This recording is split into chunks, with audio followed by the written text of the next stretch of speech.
आथिखालनि बे माखासे ससियेल मिडिया बा पर्टेल निउसफोराव नोंथांनि सायाव माखासे कन्ट्रोभार्सियेल सोदोब फैदों आरो नोंथाङा थांनाय थामजिसे नोंथांनि सायाव माखासे कन्ट्रोभार्सियेल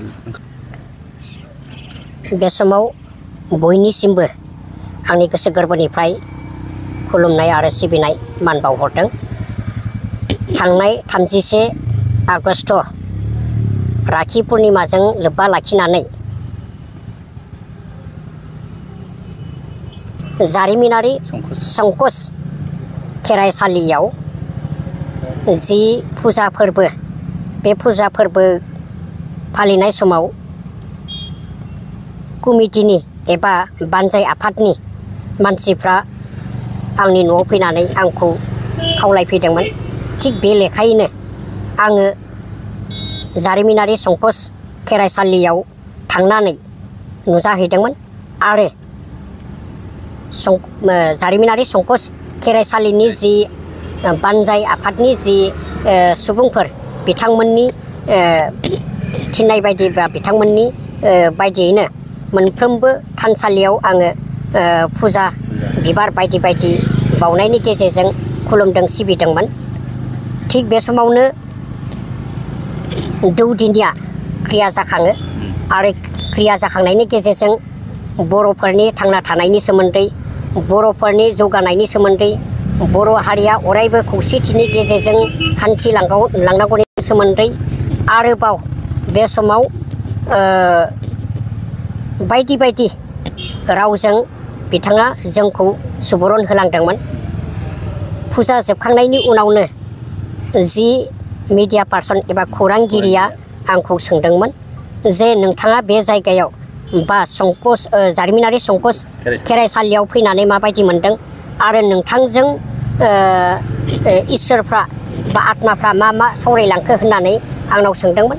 बेबायदियैनो बै सोंनाय बायदि जि क्रिया जाखांनायनि जि राव जि बोसोन बेखौ आङो मिडियानि सिगाङाव फोरमायनाय जादोंमोन आरो बुंथिनाय जादोंमोन। बे बुंथिनायावनो आंहा जुदि माबाफोर गोरोन्थि जाबाय बायबायब्ला निमाहा मोनगोनखौ आं मिजिंथिदों आरो निमाहा होगोन होननानै आं निमाहा बिनायबो जाबाय। खर' गंग्लायै निमाहा बिबाय बयनिसिमबो। उपेन्द्रनाथ ब्रह्मखौ लानानै कन्ट्रोभार्सियेल जाबाय थादों। आदा होननांगौ होननाय सोदोब बे सोदोबाव फैबाय थादों। बे समाव नोंथाङा गोलाव बोसोर एबसुनि कर्मिमोन, बेखौ लानानै मा खेंफोरथि होनो सानो आदा? एक्सुवेलि बेवहाय आंनि राव नङा, बे जाबाय क्रिया जाखांग्रानि रावमोन। क्रिया जाखांग्राया जोंनो बुंदोंमोन जे बा आं हारसिङै नङा गोबां सुबुंफोर दंमोन बेवहाय बुंदोंमोन जे आंखौ हायोब्ला बड'फा बुंनायनिख्रुइ बिदा लेङोब्ला साबसिन जागोन बा गनायथि होब्ला साबसिन जागोन बिथाङा क्रिया जाखांग्राया बुंदोंमोन। आरो बे क्रिया जाखांग्रानि रावखौनो मिडिया एबा खौरांगिरिया सोंनाय बायदि आं फोरमायथि बा खेंफोरथि बा बुंफोरथिदोंमोन। बेवहाय आं बेखौनो बुंगोन जे बड'फा उपेन्द्रनाथ ब्रह्म, बे बड'फा उपेन्द्रनाथ ब्रह्मनि थांखि आरो नोजोरखौ लानानै जों अरायबो सिगाङाव दोननानैनो बायदि बायदि खामानि मावबोबाय थादों।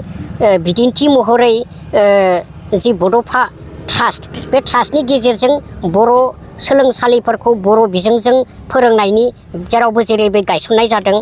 लोगोसे बड'फा उपेन्द्रनाथ ब्रह्मनि मुङैनो बड'फा फायखि बान्था होनानै बुहुमाव बड'फानि मुंखौ गायसननो थाखाय जेरावबो जेरैबो गेदेर गेदेर सुबुंफोरनो मान बावथा बावबोबाय थानाय जादों। दिनैसिम जानो हागौ 17 बोसोर जाबाय बे फायखि बान्था होनाया। बेखायनो आंबो जे क्रिया जाखांनायनि जि राव बेखौसो बुंदों। आं बयखौबो नारसिननानै बुङाखै बा बड'फाखौ माने बोखारनानै बिथांखौ बिदा गिदिर लिंनांगौ आं नारसिननानै बुङाखै। जियानो जाया मानो आङो आंनि माबाफोर गोरोन्थि जाबायबा आं बयनिसिमबो निमाहा बिबाय।